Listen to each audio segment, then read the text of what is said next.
появления больших турниров знаковых по быстрым шахматам. В 90-м году в Париже мой друг Де Антуан План-Шапиро, вот он будет организовывать первый турнир такого масштаба. Правда, там, надо сказать, что ФИДЕ пыталась там делать первенство мира по быстрым шахматам, но все-таки это было не тот уровень был, конечно. А вот коммерческие турниры с таким, с освещением по-настоящему в серьезной прессе, и там с телевидением даже, это все вот как раз начинается в Париже. В 90-м году был первый турнир проведен, 8 человек, четвертьфинал, полуфинал, финал, 25 минут партия, значит, ничья, значит, там переигровка. Тогда играли сначала так 5 минут, белые должны выиграть по 5 минут. Потом, наконец, начинаем соображать, что вообще-то соотношение неправильное, и там будет потом 6-5, потом будет 5-4. Армагеддон, собственно. Армагеддон будет. В Армагеддоне уже будут меняться цифры. Там, я даже не помню, какой будет конечный вывод, но потому что начиналось 5-5. Вот как раз я в финале у Шурта выиграл, значит, у нас там была ничья. Значит, я выиграл у Спилмана, потом такой матч с приключением с Карчным был. Причем с Карчным там, значит, там был 1-1, тоже был Армагеддон, я белыми играл. Потом там, в общем, часы упали, в общем, там, ну, поезд был ничейный, но вообще был... В общем, я там начал там протестовать, что такое. Часы просто... Ну, Карчным повелся очень благородно, сказал, ну, хорошо, давайте сыграем снова. Сыграем снова. Ну, только сыграем, говорит, 2 партии в Блиц, там, в общем, партия нарушена. 2 партии в Блиц сыграем, ну, в общем... Я выиграл его. А в финале Шурта я выиграл первую партию довольно легко. А вторую проиграл 1-1. И тут Армагеддон. Я не знаю, у меня такие ложные представления были насчет, что как честь, как можно выиграть матч, не выиграв партию. Поэтому я выиграл жеребьевку и взял белые фигуры себе. Ну, правда, выиграл. Вот. Тогда шутили, что была самая дорогая блиц-партия, потому что первый приз, если не ошибаюсь, был $72 тысячи, а второй 36. Ничего, вырос. По тем временам, призы какие большие. Да, вот. По тем временам. Да, там цена блиц-партии $36 тысяч. Солидно. 90-й год. Может быть, 36 и 18 было, а там дальше будет 72, потому что он увеличил. Потому что там призовой фонд был больше 200 тысяч в 91 году. Вообще в Париже будет 5 турниров по быстрым шахматам. 3 будут Имапар трофи, и 2 будет интеловских турнира. Вот я буду во всех 5 играть. Это такой, наверное, будет самый у меня впечатляющий результат. Во всех 5 я буду в финале. А я в финале, значит, сыграл с Шортом, с Тимманом, с Анандом, с Николичем, с Крамником. Проиграл только 11 Тимманом. Как ни странно, да? При таких соперниках, да? Только один раз проиграл Тимману. А потом в русской партии у меня был перевес уже. То есть, значит, вот как раз снова играли как с Анандом. Был перевес, но не сумел выиграть. И проиграл 1,5-0. Но потом была Реджи Эмилия. Реджи Эмилия — это такой традиционный турнир. Новогодний, да? Да, ну вот он новогодний он проходил через праздник. Через Новый год. СССР распадался вообще, значит, тотальный хаос везде уже, да. Вот. И в Реджо опять новые проблемы вскрылись. Неудача, она не носила стратегического характера, потому что я там в первом туре у Гуревича выиграл хорошую партию, а во втором проигрывал Ананду белыми. Вот, ну, совсем для меня был тоже такой шок. Потом играл с Карповым в третьем туре. Был у нас... Земиш был. Позиция была так себе у меня, но потом как-то переломилось все, и я выигрыш выпустил даже. И потом я играл с Васей. Вот. Ну, у Васи очень хорошую партию выиграл. Очень хорошую партию. Е5, слон Е2, Е5, слон Е3. С6. С6. Да. Ферзь Д2 ход я сделал такой. Д5 надо ходить, конечно, по-хорошему. Да, надо, конечно, естественно. Это. Вот ферзь конь d7, да? Да, конь d7. Ладья.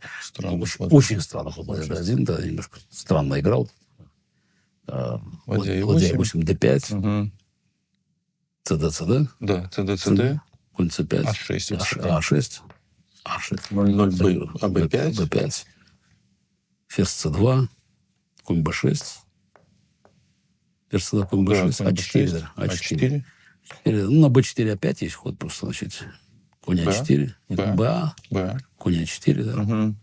Взял на А4, ферзь А4. Да.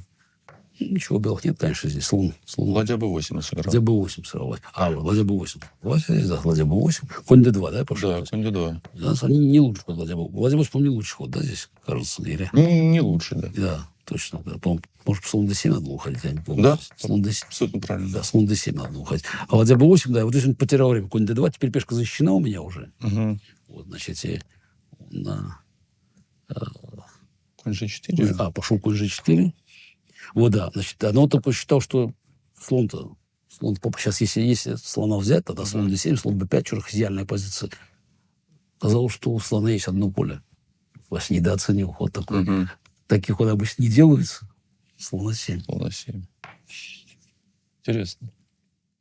И в чем тут... Как ходить? Вот, дело в том, что на ладья B7 не могу. Ладья B7, ферзь A6. Да. Потому что можно забрать пешку. Пешку же можно забрать. Что пешку можно забрать. Скоков нету, ничего. Пешку забрать можно. Да, ферзь 6, ферзь Ферзь 7, А6. ладья 1, да. Потому что забрать пешку можно. Ладья B7 пешку забрать можно. А после ладья B2... Как сыграл Василий Михайлович? Слон это 6. Слон А6. Конечно, немножко все некрасиво стоит, но это тоже все же оказалось. Пешка D6 слабая теперь. Вот. И, в общем, слон А7 ход, конечно, поверг его в такое состояние, такого транса, что он побил наш. Ладья E7. Ладья E7. Да. Вот. Слон C8, ферзь C8. C8, да. И H3. H2, что вообще такой скромный ход. Недолго партия после этого продлилась. Ферзь А1. Ой, ферзь А8. Ферзь А8. Ферзь А8. Ладья 1, да? Ладья А1. Вот такой важный. Ладья 1 важный ход теперь. Потому что размены, конечно, будут, только, в общем, у черных опять остается вот эта пешка слабая, в принципе, как бы, и белый это быстро проходит. Но надо было на D2 надо брать, да? Он, помню, надо было бить на D2. Да. Это упорнее было. Упорнее. Да, он пошел конь конь F6, конь C4 здесь, да? Да. Ладья B7. Вот здесь ладья ладья B7. И слон И слон E3 просто белый уходит здесь. И теперь выясняешь, что после размена там брать нельзя, потому что ладья 8, восьмой ряд слабый. Вот, а иначе пешка теряется. Ну, поэтому ферзь D8, что ли? Ферзь B8. Ферзь B8 пошел. Ну, конь опять тогда. Просто конь опять. Конь опять, ладья B4. Да, ферзь D1. Ферзь D1. Ну, можно назад. Конь C6, вилка неизбежна. На всех нападут. Да. Ладья B4, да? Да, ладья E4. Конь C6. Ферзь F8. Конь E7. Взял, да. И шах на А8, да? Ладья А8, слон F8. Слон А6. Ферзь F3. Ну еще ферзь F3 пойдет. Угроза слон G5. Да, ну тут еще все угрозы. Да, как-то быстро закончилось. Да. Ферзь F3, ладья E3, Фе, ну тут уже с горя. Да, ну все. Сдался через два хода. Через один. Да, выиграл такую партию хорошую. Потом с Салом, помню, ничья была. Кстати, турнир там сильный тоже был. В общем, там все играли. Всего 9 туров было.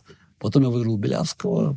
Так, вся партия была. Вот, в плюс вышел уже. И перед последним туром ситуация, значит, поровну у меня, у Ананда по плюс 2. И Гельфанда плюс 2. Гельфанд играет с Карповым, я помню. Ананд играет черными с Белявским, а я играю белыми с Халифманом. Да, казалось бы, да? Как-то я думал. Ну, понятно, Гельфанд там в итоге ничего сыграет с Карповым, но Белявский не должен проиграть Ананда, я думаю. Да. Он проиграл, кстати, Ананда. В Миране проиграл, бездарно проиграл Саша. Ну, он играл плохо турнир этот. А у меня с Халифманом как раз начал ферзевый гамбит. Он играл со мной его в Париже тогда, в Рапиде. И я решил сыграть, конечно, слон в4 уже. И 3-0. Мы перед матчем смотрели. Там была у нас идея, как подготовлена. Получился какой-то небольшой перерыв у меня, но очень сложная партия была. Халифман хорошо играл, ничья. В общем, и взял первое место. Неприятный такой сюрприз.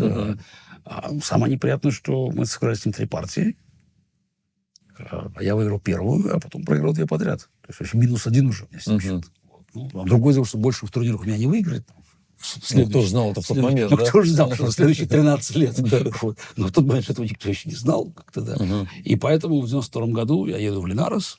Ну, турнир очень важный, потому что, во-первых, надо отыграться за прошлый Линарес. Во-вторых, надо все-таки как бы вернуть репутацию, потому что после Реджи Милли уже заговорили вообще, что чемпион мира, да, обратно первый среди равных уже, все эти там достижения в прошлом остались, там, понятно, Каспаров, Карпов, уже посмотрите, там уже молодые тут выходят, Ананд, там, Чук, потом Ананд идет вверх, вообще-то сейчас турнир выиграл. Хорошо играл, кстати, Реджи Милли. Кстати, проиграл Миша Гуревич. Помню, единственную партию проиграл Миша. Поэтому надо было доказывать, опять? Доказывать. Дальше будет по существу, год. Ну, можно считать даже до матча с Шортом, но по-настоящему этот год очень удачный будет, который заденет Линарес 93 года. До начала этого раскола опять собственными руками устрою себе проблемы. А вот с Линарес 92 по Линарес 93 идет блестящая серия. Там будет определенный сбой в Дортмунде, но сам по себе Линарес 92 и 93 это такие пиковые турниры. Во-первых, все-таки там набирал по +7 в Линаресе. Да. Это прилично все-таки в Линаресе. Но главное, что там с игрой хорошо получалось. Приехал в Линарес. Во втором туре я играл с Карповым. В третьем туре я играл с Васей. В четвертом туре я играл с Анандом. А в первом туре я играл... С Тимоном. Да. В первом туре я играл с Тимоном. Да, Тимон просто претендент. Вот. Набрал +2.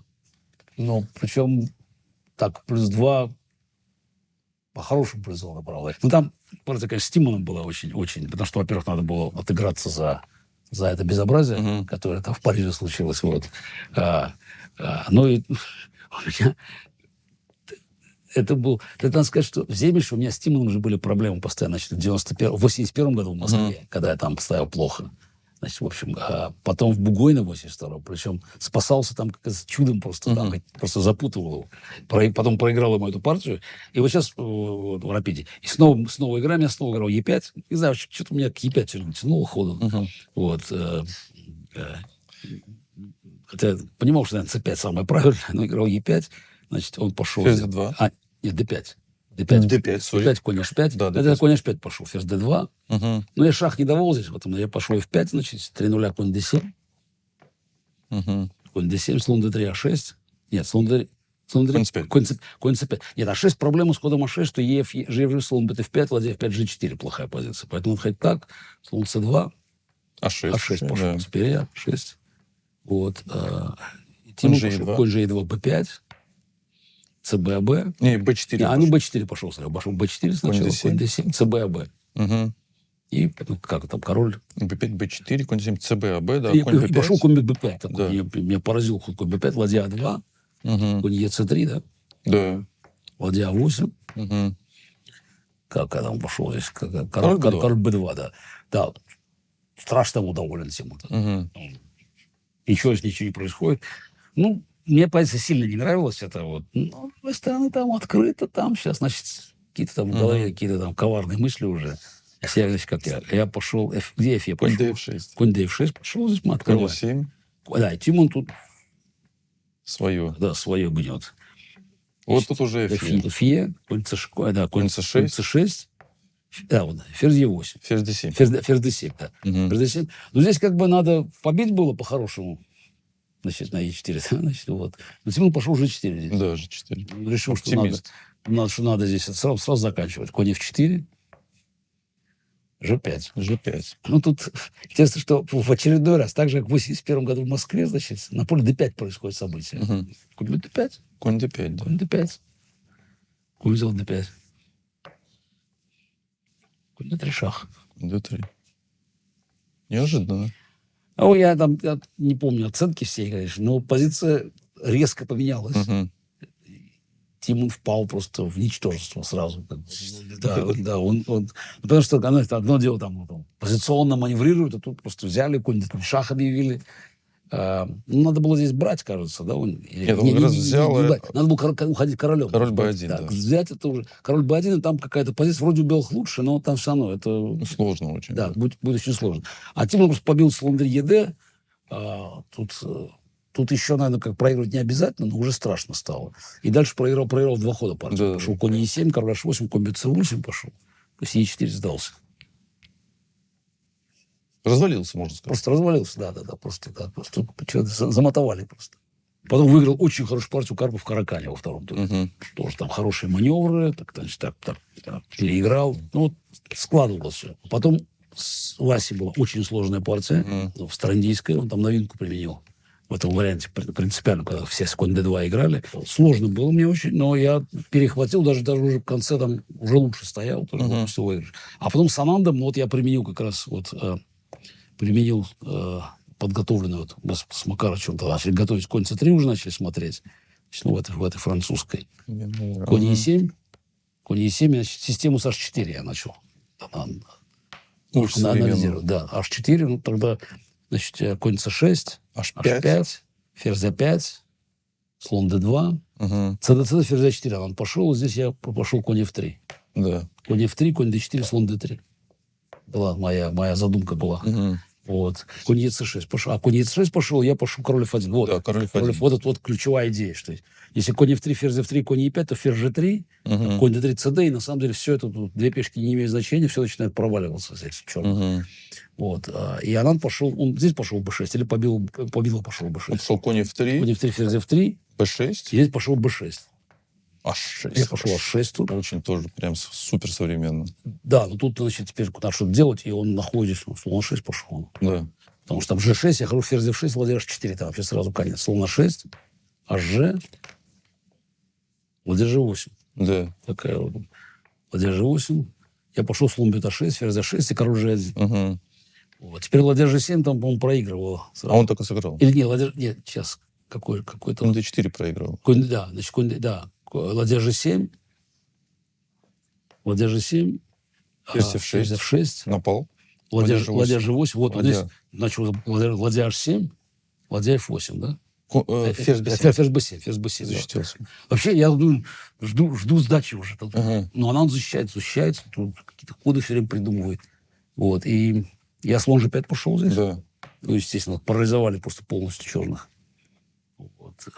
И кажется, что мне кажется, что уже тут не должны зажиться они. Конь D4. Он, Да, он пошел с конь d4. Я сейчас смотрю, какие еще были у него опции. Ферзь E7 можно было сыграть. Ферзь d7. На ферзь d7. На ферзь d7 мы Ферзь F4. ферзь f4 ходим же мы тут. Ну, качество отдавать. Мгм. Вот, была такая возможность. Ну, хоть конь d4 здесь. Я здесь c4 пошел. Да, Да, я пошел. Правильный ход c4. абсолютно. c4 такой, знаешь, такой энергично так, чтобы надо открыть линию еще одну матовую конструкцию создать здесь дополнительную. Мгм. Вот. И он здесь пошел конь e2 шах, да? Шах. Конь e2 шах, Король H2. король h2, Конь конь C3. c3. А меня что-то начал раздражать, знаешь, что не могу никак выиграть партию. Вот. Ладья H8, ладья H8, ферзь H8. Король D7. Ферзь H7 тоже. Ну, Судьба продолжается. Ну, это правильно я все же делаю? Где я выигрыш выпустил? Везде, на каждом ходу. Ферзь F6 можно было здесь вместо ферзь H7. Выиграл, да? Да. Ферзь Ну, как бы не то, что везде, ну, какие-то помарки. Ну, опять, это Ферзь f7. с компами Ферзь всё f7. Да. просмотрели. Ферзь Ладья f7. F8. Слон H6. Ладья E8. Ферзь F7, ладья E7. Борется. Борется гад, да. Ферзь f3, да? Ферзь G6. Ферзь h6. Ферзь B8. Хороший ход она. Да. Ну, вот на самом деле уже так обострилась позиция. F4, ферзь E8, F5, ферзь H8. Равная позиция. Так было в партии? Нет, Я так не это было. вариант. Ферзь B8, CD, CD, D5. конь d5, значит. Тут тоже неясная позиция. Неясная позиция. Ладья D1, хотя с виду вроде должно быть что-то. Ну, Ферзь e5 шаг. ферзь E5 шах. F4. F4, ферзь H8. Перестроился. Мгм. F5. Ферзь E5 шах. Король H1. Какая интересная партия. Что же было дальше? Ничего, ничья. Все. Я ожидал сейчас каких-то еще мульков. Мульков не осталось. Выпустил выигрыш, Да. но тоже опять расстроен, но тем не менее все равно плюс 2, причем там просто лучше 4 там самых так жирных соперников Да. получились в начале. А в пятом туре я выиграл Гельфанда прекрасную Да. партию. Да, там не найдет правильного хода и Мгм. прекрасную партию выиграл. То есть 4 из 5, причем как бы там лучшие люди город. А дальше начинается пробуксовка какая-то. 5 туров там действительно энергии отдал много. Плюс 3, я не помню, сколько там будет ничьих. Спилман, Бореев. Бореев регулярно играл тогда. Рывок должен быть ближе к концу. Вот я выиграл Леск хорошую партию. Гибридный получился вот этот челябинский. У Шорта я выиграл в шотландской партии. Выиграл еще у Лескоса, это получается плюс 5. У Юсупова я выиграл В 11-м туре. в 11-м туре. И там будет партия очень интересная тоже в Страндийской с G3. Артур там новую идею применит. Очень интересная борьба будет. В 12-м туре с Салом ничья была, сейчас вспоминаю. Там тоже была какая-то поздняя рокировка была сделана. Если партия посмотреть, там забавно. 21-й ход, да. Рокировка, да? На 21-м ходу была. Да. Вася смотрел на партию так внимательно. И я, значит, сделал рокировку. И Вася Я так уставился, вот, я на него посмотрел, сказал, что ход не поправил. А тогда это нормально было, да, во время тура пообщаться, это не совсем. Не, это, тем не менее, он так смотрел, представляешь, я ход не поправил. Я сделал. В последнем туре я... Сейчас, кого же я брал в последнем туре? Любович. Ну, я уже в тот момент играл как бы там на подъеме, то есть набрал +7. Вопросы закрылись. Да, все-таки. Значит, +7 в Линарисе, значит, там очередное поднятие рейтинга добираю. После Линариса были в апреле матчи претендентов, и Шорт обыграл Карпова. Ну, можно как бы начать с матча претендентов, потому что они в Линарисе тоже были на одной сцене. Тимон выиграл Юсупова. Тоже была очень такая, мне кажется, такая борьба была напряженная, но, в общем, все-таки Тимон взял реванш за 86-й год. Артур как бы свою функцию выполнил, выбил Васю. А матч Карпов-Шорт кончился, тогда считали сенсационно. Карпов там выиграл первую партию очень легко белыми. Там Будапештский гамбит играл, легко выиграл. А дальше начинаются как бы чудеса в решете, потому что как бы Шорт начинает играть, там принятый ферзями начинает играть, и в Е4 там терроризирует Карпов систему с ферзь Е2. Просто вот эти вот в испанках. К последней партии, в общем, Шорт вышел вперед. Карпов там, по-моему, Е4, С5 сыграл уже в последней партии, 10-й. Не помогло. Оба матча, по-моему, 6-4 кончились. Да. Оба матча. Ну, это сенсация была. Сенсация огромная была все-таки. С другой стороны, как бы, такое облегчение. Слава богу, как бы, опять не надо с Карповым не надо опять с Карповым играть. Хотя надо сказать, что там я найду единственный способ реанимировать Карпова. Потому что, в принципе, его карьера завершалась бы, как бы я думал. Если бы не моя беспримерная глупость в 93-м году, то я думаю, что вряд ли бы Карпов вернулся бы снова тут. Потому что ему нужен был толчок какой-то психологический, чтобы там прийти в себя и снова начать играть на этом уровне. А так, значит, впереди матч был Тима Шорт. Я играл в Дортмунде. Тогда, кстати, впервые там Крамник играл. Но он играл в турнире там Б. А на школе он производил какое-то впечатление? Или особо нет? Вот он появился, он был на одном занятии, и там у нас там с Ботвинником мы как бы там обсуждали. Вот, значит, Ботвинник очень Широв нравился. Такой талевский стиль, не знаю, почему. Вот, да, значит, вот. Я был более скептически настроен, потому что как бы, Широв играл в шахматы, мне понятно, и не случайно там Широв всегда обыгрывал. То есть, как бы, на меня это вообще не действовало. А мне, как раз, Крамник понравился, и мы тогда с Ботвинником так обсуждали, значит, кто куда пойдет, как бы, и я сказал, что, мне кажется, Крамник перспективнее. Я Широв. То есть, в общем, у нас такое... Оба поднялись, но все-таки мой прогноз оказался чуть более точным. Во-первых, Крамник был только на одной сессии, он все-таки был менее ярким. Широв играл в очень яркие шахматы. Но Крамник такая кладка была, видно было сразу. Показалось серьезно очень.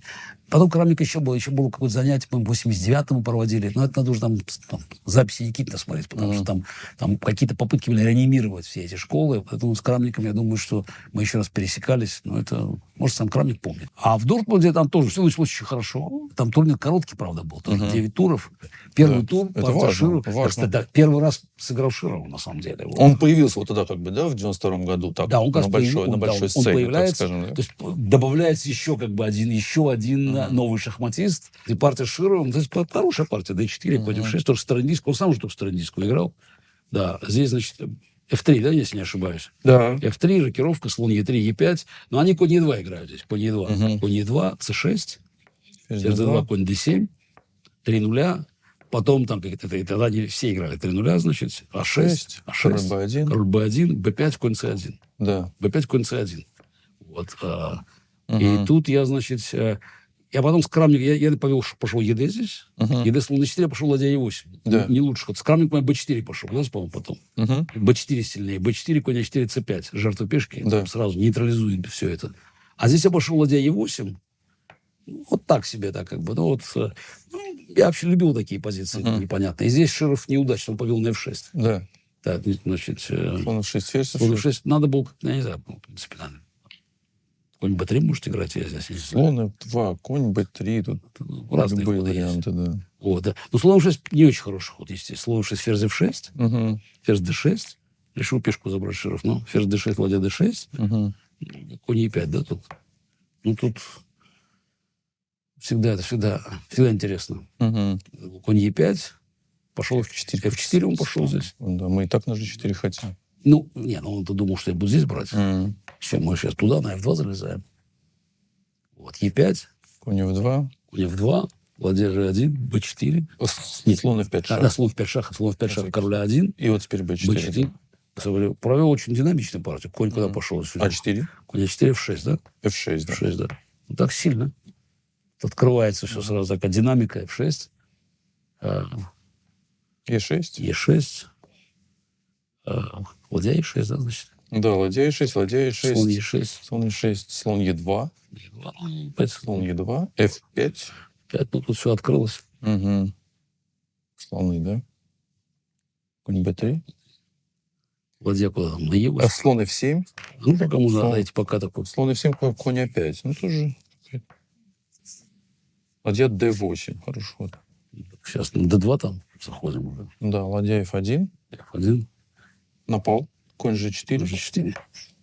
Ладья D1. Это забили, Да, бам-бум. забили. И конь E3. И тут сразу все начинает теряться. Все, да. Уж тут. Слон F3, конь C4. C4. C6, да. Угу. C6. А5. Ну, так, материал поровну, но немножко позиция этого. Все-таки Да. Конь D8. слоны здесь. Слоны, да. Не, ну тут сейчас конь 8, Конь D2. конь D2. Конь F7, да. Слон C6. Ну, конь F7, конь F3, там просто выигран. Да. Ну, проигранный совершенно. Слон C6. Слон C4, да. Слон H6. Ну просто, значит, забирать пешки здесь. Да. G3. G3, конь F1. Конь F1, да. Всё, пешки теряются. F1, Конь B6. конь B6. Конь H2. Да, конь H2. Конь D7. Что ж тут еще? Пытается Да, чтобы конями слон G7. сотворить. Ну, там, Поле прикрыли. да. Конь E5. E5, слон E5. Ну, слон E5, Fe. Король F8. Король F8, E6. Ну, все. Вот слон E8, да, вот. Сдался. Да, Я решил тут вопрос. рядом. А во втором туре Ананд мне фигуру... Вот, мы сыграли с Анандом. На это пошел D4. И Ананд просто такой редкий случай. Просто подставил фигуру. Угу. А в третьем туре партия с Камским была. Мгм. Меня там подвело тоже. Вот это, как с Карповым я играл. Вот. Значит, ну, там я уже подготовил там новую идею. Угу. F3, E5. Блокировка конь C6. Там, ну, повторяли быстро. Причем Камский Т2, А5, А3. Значит, ну, тогда это такие табии были наши. B4, F5. Ладья B1, F5, B4, король H8. F3, конь G8. Ферзь C2. Там ферзь C2, конь G6, конь B5, ББ. Конь H5, G3. Конь F6. C5, слон D7, ладья B3. Здесь я пошел слон H6. Наша идея была ладья C3, и пошел слон F4. Это, значит, это моя была тогда заготовка. Вот. Он там нормально получается. Взял Камский бил здесь CD, и пошел конь C7. CD.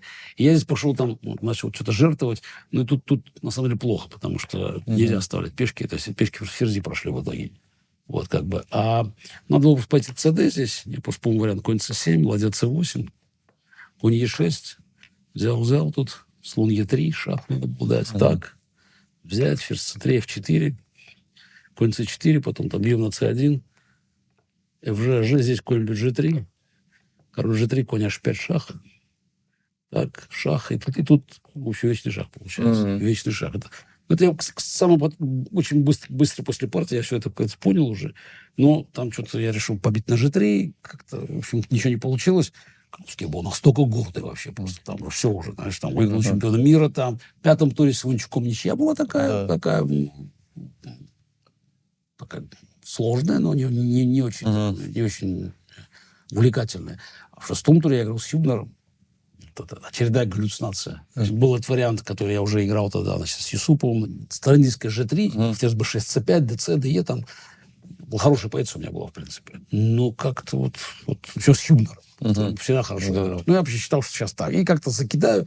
Я там просто неправильно посчитал в количестве фигур вообще. То есть как-то комбинацию провел, потом что-то с фигурами как-то не то, что получилось. Сложная позиция очень была. Ну, в общем, нормальный у черных. По моим меркам тогда вообще там выиграно уже было. Фигуры бегали куда-то. И, в общем, после там шестого тура у меня вообще там +1. Причем как-то турнир такой странный. А Валера Салов там очень хорошо шел. Шалов и Бореев были впереди. В седьмом туре я играл с Бореевым. Ничего не получилось. У меня там, получается, ничья французская. Я белыми играл. И за 2 тура там я уже там отстаю. Правда, в 8-м туре выиграл Адамса довольно легко. Он там в Миране сыграл со мной. Там же ферзь C2, G4 система. Но тогда сам быстренько проиграл белое. А в последнем туре с Саловым играем. Я отставал от него на полочка. Да. Отставал на полочка от него. Да. Надо было выигрывать. Выиграл. А переиграл так хорошо, четко переиграл. В общем, такая. Он сопротивлялся упорно. И, по-моему, я первое место взял. Разделился. Василий Михайлович. Да, Василий Михайлович там, да, под шумок там все-таки подтянулся, да. Ну, по крайней мере, разделил первое место. Правда, проиграл 2 партии. Что-то такое как-то трудно было представить, как Камскому и еще много проиграл. А после этого Олимпиада. Олимпиада в Маниле. Такое необычное событие было по тем временам. Тоже необычно, сенсационное, потому что все Олимпиады, которые до этого проходили, они... Ну, по традиционному сценарию, там сборная СССР приезжает, там суперфаворит, там, ну, остальные там, ну, был случай, конечно, там венгры там выиграли. А тут же СССР больше нет. И вдруг выясняется, что на самом деле есть много других команд из бывшего Советского Союза. То есть вот эти все там традиционные расклады, они все коту под хвост, потому что приезжают команды, которые играют там в «Сплатке от народа» в СССР. Только теперь они все играют на Олимпиаде. Там целое приключение было, как добираться до Манилы было. Что там надо было какие-то самолеты найти. Потом они должны были делать посадку. Самолеты, по-моему, откуда-то из Еревана прилетели. А посадку они делали, по-моему, в Владивостоке, чтобы там таможню пройти. Ну, это целая была история.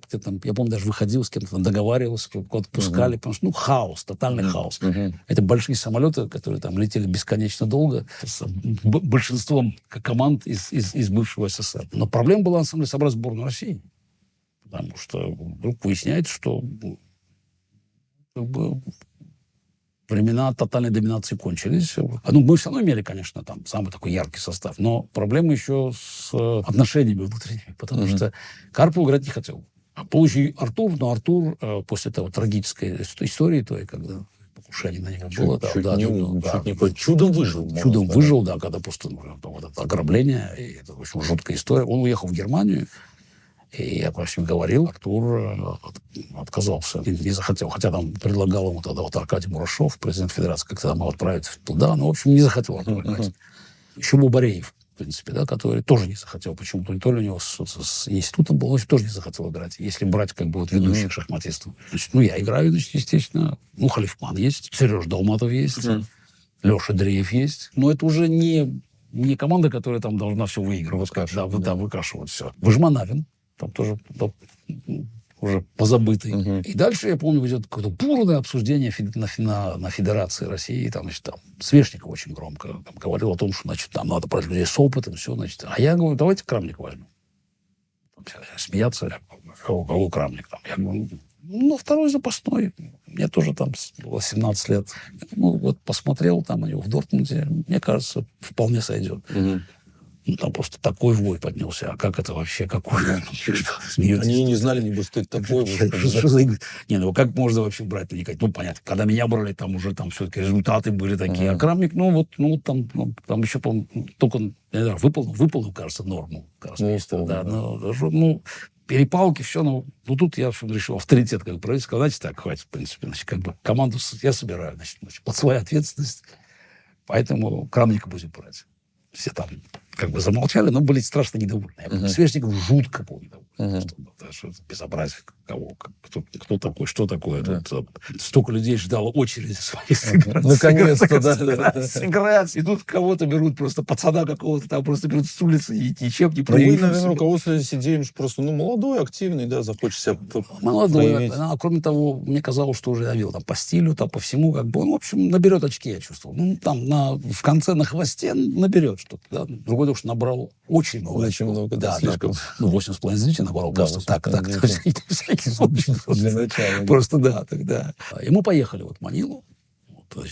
А до этого еще такое событие было, проходящее, тоже такое памятное. В Москве блиц-турнир провели. 8 человек в 2 круга играли. А потом финал был еще, там, 1-2 место. Ну, как вот у Бесселя было. Последний тур Михаила Нехимича был. Но он был совсем уже плохо, было видно. Но у меня партию выиграла. Да, знаменитая история. Да, умирающий Таль. Но, правда, он там некорректно фигуру пожертвовал, я там отбился, но флаг уронил. В общем, потом я отыгрался, правда, во втором круге, но все равно... Красиво. Ну, все равно такая история. Да. Он буквально через несколько дней умер, да? Он Или через когда? несколько недель умер просто. Да, Да. уже как бы. Я причем был, он был совсем плох, но он хотел играть в шахматы. Ну, Всегда. Да, всегда хотел играть в Как шахматы. Виктор Львович, тоже у них вот это... Да, вот это же да, страсть, да, вот это. И там Талия, в этот момент... Огонь. Причем, да, я вроде уже фигуру флагу, броню флаг. Проблему поставил, значит, да. Он, Михаил Михайлович, естественно, поставил проблему. Как нападал там, Да. нагнетал, знаешь, вот это. Ну, большое удовольствие получил Да. уже на закате жизни. Я там, значит, неудачно начал, кстати, я там начал 2,5 из 4, по-моему, там с Аврухом ничего какую-то сделал. В общем, начал плохо, а потом там выиграл там сколько-то там подряд, штук 10 там, Да. значит, выиграл. Ну, в финале с Бореевым мы играли, 4 партии, 2,5 по очка выиграл. То есть выиграл турнир. И Олимпиада, Да. Летом. Жарко, наверное, там было в этом Ой, моменте. жарко, не то слово было. В общем, мы добрались до Манилы. Компоманс все организовал, естественно, потому что там сейчас, там на Филиппинах были перемены. Значит, Маркоса там скинули, пришла, значит, это Карасун Акина. Она, кстати, там открывала турнир, там, мы там по первому ходу сделали. Как-то Компоманс там деньги выжил. Вообще себя чувствовал он очень так, значит, какая-то новая жизнь начинается, со мной отношения наладились, я как-то особенно не был заинтересован в продолжении всех этих там конфликтов. Распад СССР все-таки дал какие-то новые возможности. Просто, ну, тут Компоманс почувствовал. Во-первых, уже нет СССР, который как бы держал его за все причинные места. Появилось много стран, там, соответственно... Движуха началась, да. Мы жили в очень хорошей гостинице. Правда, гостиниц того много, но мы жили в гостинице Манила. Видимо, лучшая была гостиница. Вот сборная России там поселилась там, с уважаемыми командами. Там. А там многих разместили там в таких местах не столь престижных и привлекательных. Но вообще в Маниле же многие части города, они были, скажем так, криминогенными. Поэтому важно было, как бы, жить в правильной части, и там тебя возили на автобусе. Вначале, я помню, когда, значит, нас привезли туда, значит, иду в зал, а там, значит, нас высаживали из автобуса, и там доходить до зала, значит, ну, естественно, там все в тенниске, но там влажность уже огромная, не только жарко. Вот я помню, что вот с момента выхода до автобуса и пока доходил до столика своего, рубашка теряла цвет просто. Вот. Просто, значит, меняла. Июнь, Филиппины. Нет, в общем, я там бегу на игру, там, значит, и как журналисты, что, значит, ну, я шортом же играю, но что вот, what do you expect? Шорт-тимы должны играть. What do you expect from the candidates? So, там, who will win, значит, who will be your opponent, and what do you expect? И я тогда просто говорю фразу, которую потом Наджим, конечно, будет страшно расстроен. Я говорю, it will be short, and it will be short. Прогноз такой. Прогноз, it will be short. Прогноз зафиксировал. Вот. Вот так в итоге получилось. Почти. Так и получилось. Ну, там никто не знал, что ожидать, потому что мы, все-таки, значит, команда вообще без опыта люди. А там и Украина, и Армения, там потом Узбекистан будет играть блестяще. Ну, естественно. Я вот это увидел вдруг второе место. Второй, а третья Армения. А как такое может быть? Так, ну, кто там играл? Да, первый Логинов играл, потому что я с ним играл. Но второй не нашего играл. Очень много набрал, по-моему. Вот я думаю, что просто реально много набрал. Кто играл, не знаю, но набрали они много очков. Я начал не очень хорошо, да, потому что я ничью с Тимоном сделал белыми. Да. А потом как-то вот оно пошло все. Ну, понятно, что там американцы были, которые там большие надежды там возлагали, потому что у них-то команда была. Камский играл. Ясер еще. Ясер. Старый конь борозды не Ясер играл. Да. Ясер на третьей доске играл. У нас, кстати, Крамник был первый запасной. Да. Она второй. Да, вот так. Потому что он играл с Ясером на третьей доске, соответственно, черными тоже. Ермолинский играл. На второй Ермолинский играл. На третьей играл Ясер. Точно были Камский, Ермолинский, Серован. И кто там на четвертой доске у них? Ларри Кристенсен, наверное, играл почти наверняка. В общем, команда выглядела красивее с точки зрения опыта. Я сыграл с Тимоном, потом я выиграл у Цибала, по-моему, выиграл. С хорватами мы играли. Кстати, появился еще сборная Хорватии еще появится. Боснии, там много команд появится, новых вообще. И потом начинается такая серия. Я выиграл у Широва очередную стриндийскую. Причем хорошо было, потом стало плохо, а потом в конце в цейтноте Перехитрил. Да, все. Пожил единственный раз, когда он мог меня выиграть, по-моему. Просто Мгм. вот это была, вот он там вариант на выигрыш был, но там в цейтноте он тут подзевнул, и в итоге я выиграл Широва. И там мы начинаем как-то выигрывать. Потому что Крамник выигрывает. Там, Да, что да, там, партию за партией, да, да. ну там выигрывает что-то. Я тут, значит, выигрываю. Значит, Да. ну, в принципе, почти в каждом А матче. двое, если уже выигрывают, то Ну, уже все, команда выигрывает. Да. 4 доски. Ну, решающий матч с американцами. Кончился он для них трагически. Там, если не ошибаюсь, 3,5 полочка Ну да, кончился. вы выиграли, Я выиграл, Крамник выиграл, Володя выиграл, Крамник да. Саравана выиграл. И Халифу, И и Халифа Ермолинского. Ермолинского. Там Ленинградское дерби. кто-то там на Сюренске сыграл в ничью Да, просто. да, Да. да. После этого, мне кажется, всем стало ясно, что там реально борьбы не будет. Мгм. Причем я помню, как они играли, значит, Сараван-то пришел там фаворитом. Там, Кто это такой? Кто-то такой, там, значит, там какой-то Миран играет, а Крамник играл тогда Миран, регулярно играл, очень успешно, какими-то идеями своими. И возникает какая-то позиция, в общем, ну, там Ясер, не получилось, но сейчас мы ничью Венчпресс сделал. Какой ничего не получилось. Крамник убирает его на классе. знаешь, Да. первый- Сыровато, да. На классе. Я просто... Я просто... Как и такое может быть? Кто это такой? Почему такое происходит? Потому что Володя мне даже в эфирах рассказал, что они там, ну, жили так, как сказать, молодежно жили очень. То есть у них такая была активная жизнь. Они там... Ну, естественно. Да, да, Нет. да. У Крамника 17 исполнилось там. Да. 17 исполнилось как раз там на 17 Олимпиаде. лет, это же Ему как исполнилось как раз в самом ребенок, конце да. турнира. 25 июня, по-моему. Да? Да, Вот да, как- да. Вот как раз когда турнир кончился. Да. Вот. А из партии, значит, там интересная была. Значит, ну, вот Широм была интересная партия. Ну, с Камским там была староиндийская тоже, но он очень странно он сыграл. Кстати, очень интересно, G6, конь C3, значит, ну, я там только староиндийскую игровую, естественно, D6. Значит, F3 его пошел здесь Да. тоже. Значит, на этот раз пошел F3. Значит, так, Да, как слон я E3. E5 пошел, конечно. D5, И D5. C6, D5, а, и C6. C6 я сыграл здесь, да. Ферзь D2. C6, ферзь D2, CD, конь D7. Значит, на Мгм. самом деле, ферзь D2 не лучше. CD, A6. А CD, A6, да, А6. А6, слон D... А, он пошел слон D3 здесь, да. Да. На конь E2, конь B D7, да. CD, Мгм. CD, значит, если А6, конь E2, тогда конь D7. Вот, вот это, понимаете, потом я буду тут большие у меня будут дуэли. Тут G4, H5. Тут у тебя H3 есть ход, там Вася будет со мной играть, и G5 есть ход. Тут много интересного, как бы. Вот, а слон D3 ход, он явно второсортный. Я пошел конь H5 здесь, да? Да. Конь H5 сыграл. Вот, ну, здесь я не поверил своим глазам, когда следующий ход увидел. А G4 же раньше играли тогда, Ну, на можно заре. как на можно заре. Как можно G4 с такой позиции, в принципе? Вот. Опыта не было, видимо. А как вообще? Я посмотрел просто, потому что... Ну, конь E2, там, F5, там, ну, и Да. начинается какая-то игра тут, в общем. Ну, знаете, из тех позиций, которые мы там уже смотрели, ну, в общем, я считал, что тут игра. Ну, не очень, мне кажется, чужих позиций. Мгм. Играть может, в общем, бывает и хуже. Вот. Пошел G4. Пошел конь F4 просто.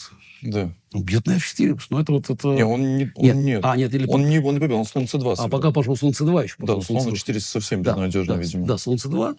А я пошел конь D7, естественно, да. B5, Или B5, да. наверное, B5, ферзь F2 и теперь конь G7. Ферзь 2, а конь D7, да. А, ну да, он хотел как-то коня этого окучить этого. Да, все правильно, да. Да, Конь кончание, D7, конь D7, да. B4, B4. Просто здесь, конь здесь. конь A4, A5. Опять. Что, какие у нас проблемы? Конь F4, Да, И и вниз надо слон коня. F4, конь E5. E5. Рокировку он Да, сделал, да? очень безумно. Рокировка. Да. Вот я был 8, напомню. Не в форме был. Конь C4. А, конь C4, здесь, конь C4. здесь. Не, ну вот этот вопрос, как бы, шахматная культура, я говорю. Угу. Потому что как так можно в шахматы играть? Ну, там, Слон E3. слон Е3. Ой, не-не-не. Нет. Да-да, слон Слон E3, конь E3, Нет, ферзь ну, E3, он пытался закрыть, чтобы на 4. ладья B8. Ладья B8 теперь. Сейчас мы с коня здесь примем после слон D7. Мгм. Король B1, да. Слон B3. Слон B3, слон D7. Угу. Король B1. Король B1. Ферзь E8. Опал. Ферзь E8, конь B6. Да. Слон B5, да. Да. Как, помнишь, правду говорить легко и приятно. Да, просто тут. Знаешь, она двигается. 1-2. А4. 4. Слон D1. Слон D1. Ладья B7. Вот это B7. Это что мы хотим? Хотя бы 7, а мы ферзь B8 нет хотим. Мгм. Это как сейчас я просто пытаюсь понять. Ну, как-то B3 пойдем, потом ферзь... Да-да-да. А, ну сейчас пойдем B3, а потом ферзь B8 дальше. ладья b7. Е5, Б3. Да, ну потому что сейчас идея такая, пойти b3, а b слон b3, ферзь b8, конь уходит, бьем и там на b2. То есть, Ну да, все как бы тут... само собой, да. Ну, он уже как бы e5 входит, ну, Ну да, тут еще долго даже партия длилась, но... Ну, не очень, мне кажется, долго. Да. АБ, слон b3, да? АБ, слон Б3, Слон b3, ферзь Б8. Не, он боролся до конца, как всегда. Конь c4, Конь С4, взял на c4, слон взял Е5. e5. Ну, как бы у белых даже пешка лишняя, только там король в них там. Ставил бы король на g2, еще было бы не так плохо. Да-да-да. Король стоит на b1, там, что он здесь? Ферзь Е2. Ферзь e2 пошел. Ферзь А7. Ферзь d7. Ну, вот сейчас подведем еще одну ладью. Да. Ладья С1, ладья А8. Тут как-то... Хорошая партия. Да, Б3. b3. Да, хоть как-то. Слон F4 уже можно. Ну, как бы дальше. Ну да, дальше. Да, неинтересно. Чуть через эту часть, да. Да. Там я выиграл хорошую партию. Локинова выиграл я, кстати, тоже в Страндийской белыми, в Земише белыми выиграл. Да. Это тогда по рекомендации Крамника, я помню. Там я Мгм. готовился, там вариант. И причем у меня этот вариант же с Тимоном встречался, я черными играл в Бугойна в 82 году. Через 10 лет там Крамник мне рекомендацию дает, значит, вообще-то так, может быть, так сыграть. В общем, мы обсудили. Была такая хорошая, сложная партия, выиграл я. Я выигрываю, Крамник выигрывает. Там, реально там Олимпиада близится к завершению. С Ваганяном была интересная ничья, очень у меня такая красивая. Мгм. Самый, как интересно, по Николичу. Ну, как бы из того, что стоит приводить, партия с Николичем. Мгм. Реально уже турнир мы выиграли. Было Да. понятно, что мы это сильно оторвались. Вопрос, с каким счетом оторвемся. Там, Крамник в процентах набирал больше всех, конечно. Ну, понятно. Но кто наберет больше в рейтинге, в перформансе? Ну, в перформансе, как бы я уверен был, что должен взять первое место. Значит, у меня как бы задача была доску выиграть, доску и перформанс, как всегда. И партия вот с Николичем.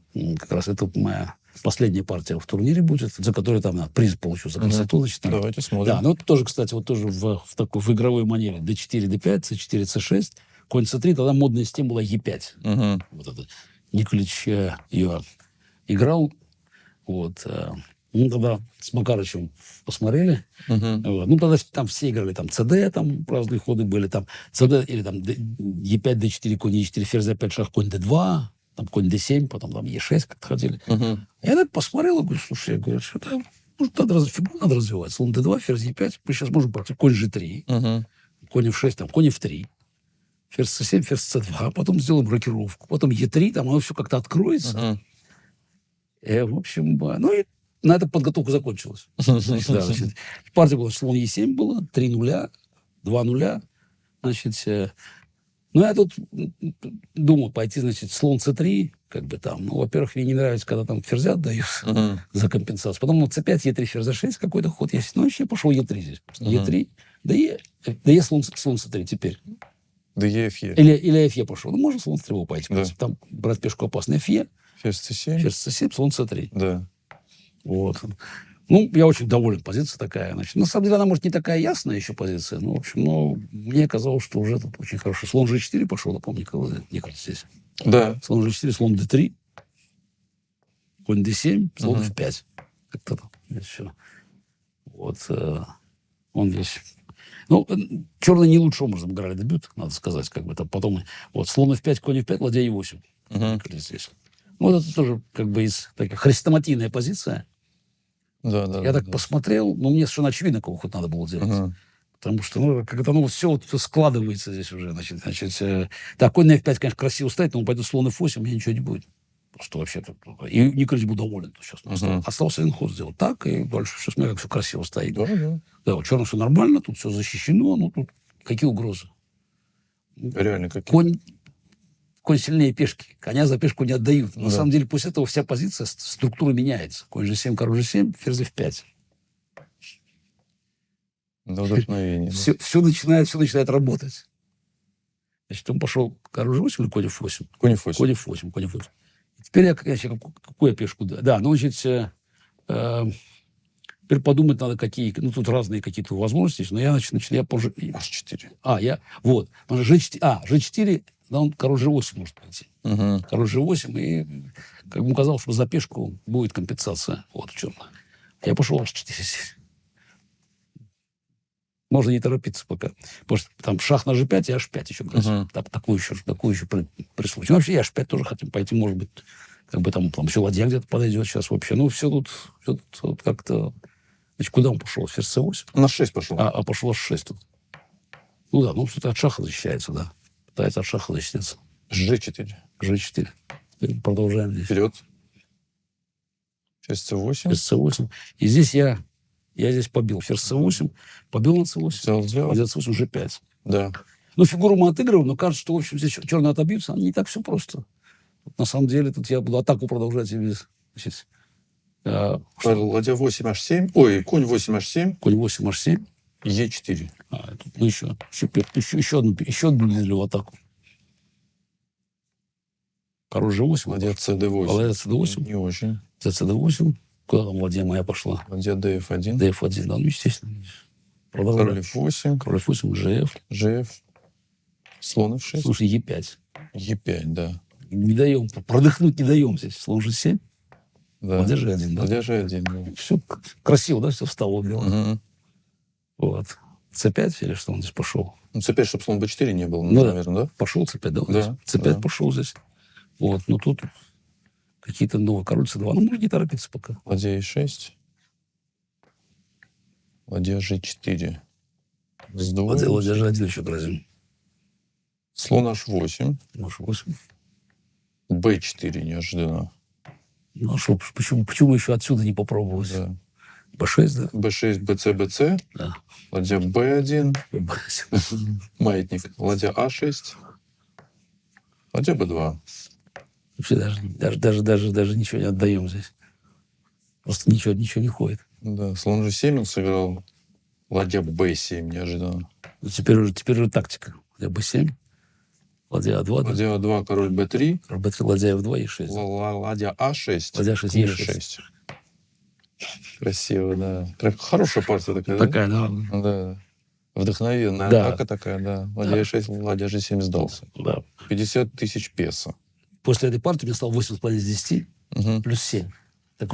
Стал такой результат на Олимпиаде у меня такой стабильный. 8,5 из 10. В последнем туре мы играли с англичанами.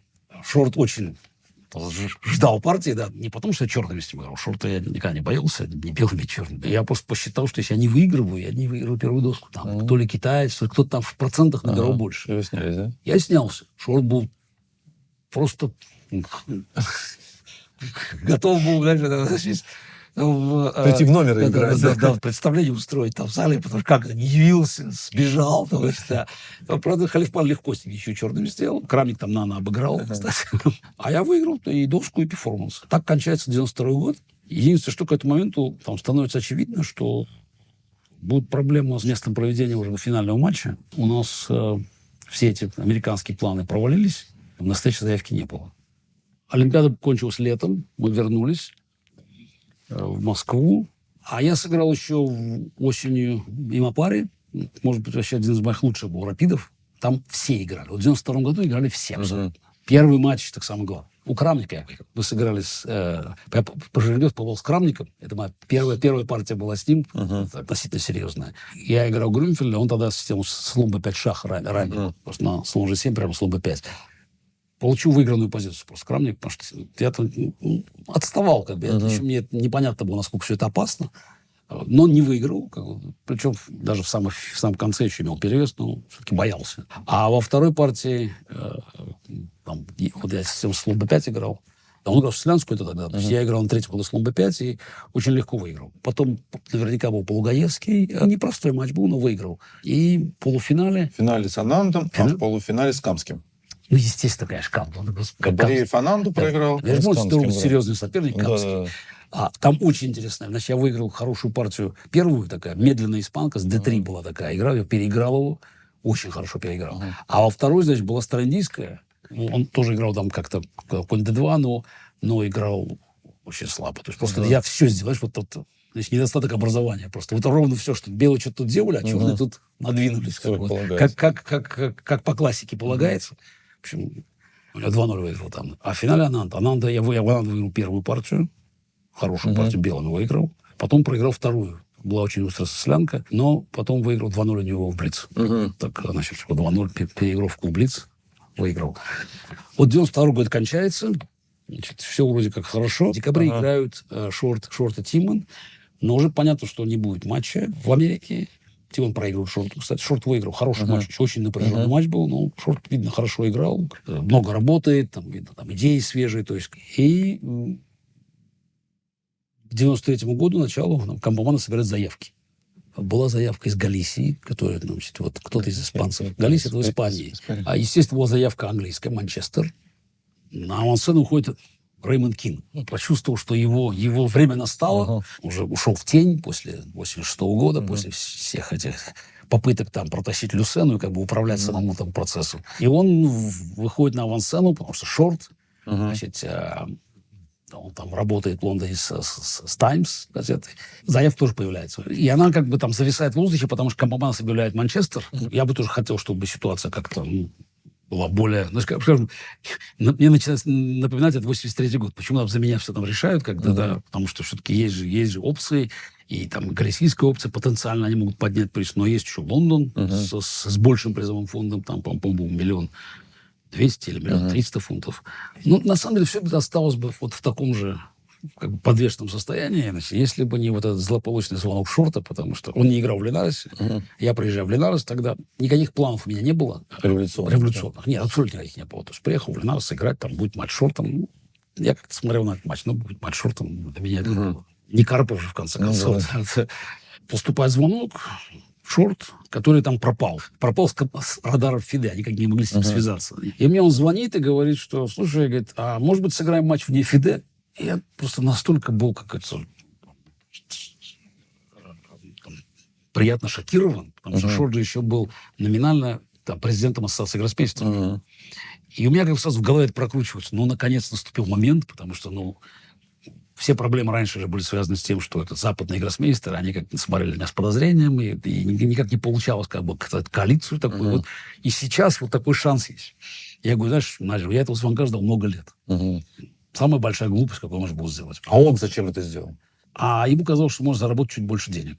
На лондонской заявке? Да, надо сказать, что Найджел, он не стратег. Не Пифагор. Да, не стратег. Он это рассматривал как просто вот сейчас, так вот чуть больше получится сейчас, а там посмотрим.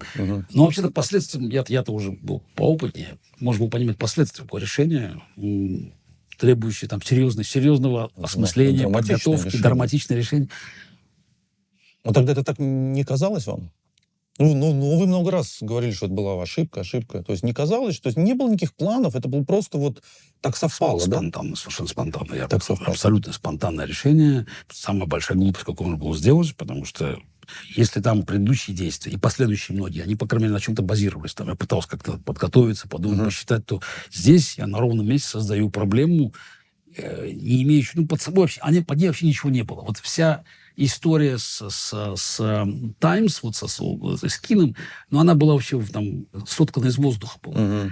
На самом деле Кин постоянно там суетился, находил какие-то деньги, но никаких планов реально как бы за этим не стояло. И надеяться, что там через этот матч можно будет выстроить параллельную систему, потому что ничего не готово было. Это потом Intel появится. Случайно совершенно появится Intel, абсолютно случайно. И удастся провести какой-то вот этот Intel Гран-при, первенство мира там. Но дальше все время будет вот суматоха с поиском спонсора. Пришлось заниматься всем самому. Естественно, потому что Найджел там не станет. Как матч кончится, Найджел испарится. И вы останетесь, по сути, один, да? Я останусь один с этим всем грузом проблем. Другое дело, что все будет как-то выстраиваться. Intel все-таки принесет больше денег шахматистам, не только даже первого эшелона, чем все остальное до этого было. Поэтому там забавно, когда меня там обвиняли в том, что я там сделал это для того, чтобы там заработать. Это была личная инициатива. В итоге появились большие деньги в шахматах. По шахматным меркам. Турниры Intel, Гран-при, да и сам параллельный цикл, они дали, конечно, большой толчок. Нет, просто Intel Гран-при это было лучше, что случилось с шахматами вообще. Да, и на самом деле это был просто вот такой accident, случайно, потому что там появился конкретный человек, который Боб Райс, который там любил шахматы, он появился в Лондоне, мы с ним поговорили, он там какой-то контакт с Intel имел, европейским, и в итоге вот это все закрутилось, потому что ничего за душой Кина, кроме вот этого «Таймс» не было. На самом деле все это могло как-то еще уйти в песок, но там Кин сильно интриговало. Вот там появляется там вот это там письмо в «Таймс» какое-то там, я помню, он там постоянно... Он делает все, чтобы никакой договоренности не было, потому что Кампоманос начал суетиться, он там прибегает в Линарес, приезжает в Линарес, потом приезжает Линарес человек из Манчестера, Манчестер поднимает призовой фонд. Ну, конечно, вот, ну, тут самое оно согласиться было. Да. Но тут я тоже у дела закусил, мы сейчас, значит, вот, двинемся вперед. Тем более, что турнир в Линаресе кончился моей блестящей победой. Там очередные +7, причем, может быть, лучше Линарес был. Вот все складывалось. А я думаю, что там последние 5 туров Линареса, вот этого 93-го года, я думаю, что как бы лучший перформанс в моей жизни был. Причем, значит, за 5 туров Ананд опережал меня и Карпова на полочка. У него был +4 у Ананда. У меня был +3, у Карпова +3. Я в последних 5 турах играл последовательно. С Анандом, с Карповым, с Гельфандом, с Шировым и с Камским. Я набрал 4,5 из 5. 4,5 из 5. Ничего сделал с Шировым. Только... А решение уже было объявлено, да? Да, решение было на начале турнира объявлено. Но можно было еще много вещей как бы сделать, отойти в сторону, потому что параллельно же еще началась война в России, потому что там Мурашов испарился, сдался. Да, федерация, да.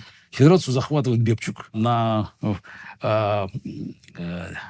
деньгах Верховного Совета с помощью там хасбулатовских людей. Там такая политическая борьба идет.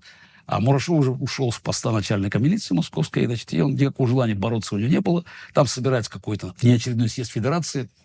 Все это вилами на воде было писано. Мурашова там прогоняют, избирают Бебчука. Там-то все собрали, Ботвинник, Карпов, все собрались там. Я тогда смотрю и думаю, может быть, все это прекратить, потому что сейчас мне надо посмотреть Кампоманос, согласилась в Манчестере, и на этом вся эта история закончится просто. Но понимал причем, вот опять, интуитивно понимал. Самое правильное решение. Хватит истории, плевать на шорты, на все, на Такина, ехать в Манчестер, Кампоманос будет доволен, естественно, никакого Бебчука не признает. Ну, снова ошибся. Не сумел вовремя исправить уже прошлую ошибку, допуская новую. И, конечно, в этой ситуации Кампоманос ищет решение. Значит, он, во-первых, признает новую федерацию, сразу, значит, Бебчука. А кроме того, он начинает искать новые варианты. Объявляет, что, значит, если мы одумаемся, то, значит, нас там дисквалифицируют. Он будет проводить матч Карпов-Тимон.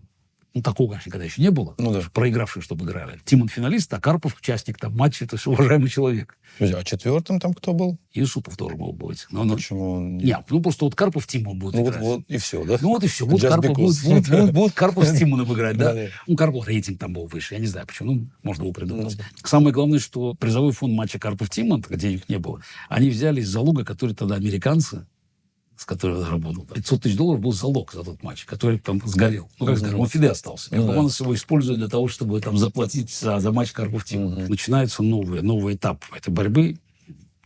На ровном месте, ничем не подготовленный. Мой аргумент, на самом деле, который я до сих пор считаю, между прочим, вполне легитимным, это то, что звание чемпиона мира Фиде не принадлежало. У нас тогда были такие длинные философские споры. И я все это аргументирую с очень простым фактом. Фиде не объявил Ботвинника первым чемпионом мира.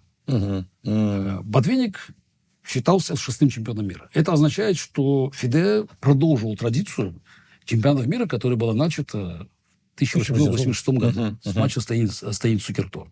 А более того, у Фиде же были свои чемпионы мира.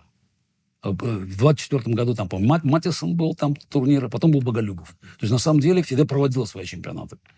И в какой-то мере, по-моему, даже вот матч Боголюбов-Алехин 29 года, это был как бы чемпион мира. Фиде играл, значит, с чемпионом мира. То есть, чемпионаты Фиде стояли особняком. Несколько раз обсуждались вопросы передачи этого Фиде, например, в 1938 году. Точнее, Эйви, когда стал чемпионом мира, этот вопрос как бы поднимал, значит, его Конгресс Фиде рассматривал, но никогда ничего не решалось. То есть, там были какие-то принимались решения, но всегда была довольно жесткая оппозиция ведущих гроссмейстеров. И поэтому решение Фиде в 1947 году провести там матч-турнир и провозгласить Ботвинника 6-м чемпионом мира, это решение, на мой взгляд, подтверждало то, что звание не является собственностью Фиде. И что у чемпиона мира есть как минимум такие же права. Потому что все-таки легитимность начинается там со Стейница, и как наследник этой линии все-таки я имею право, не то что распоряжаться званием, я его должен защищать, конечно, но никакой Фиде не может за меня решать, что мне делать.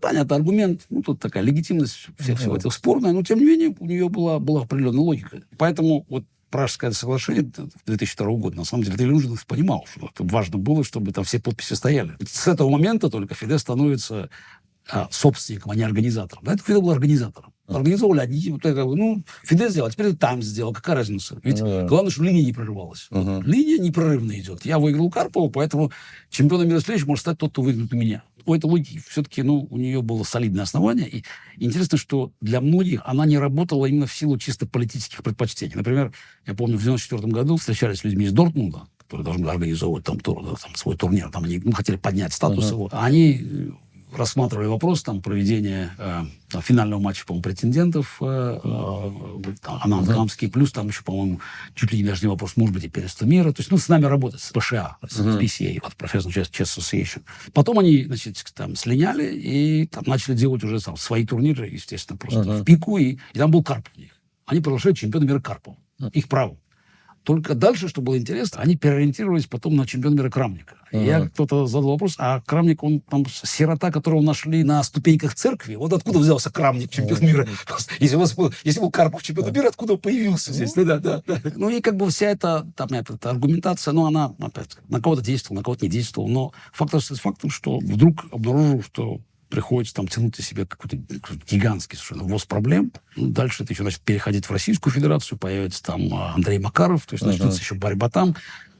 В общем, это будет уже отдельная новая история. А пока, 93-й год, Линарес, мне надо на фоне всего этого решать еще и проблему подготовки, набирать новую команду. В конце концов, матч шортом все-таки серьезный матч.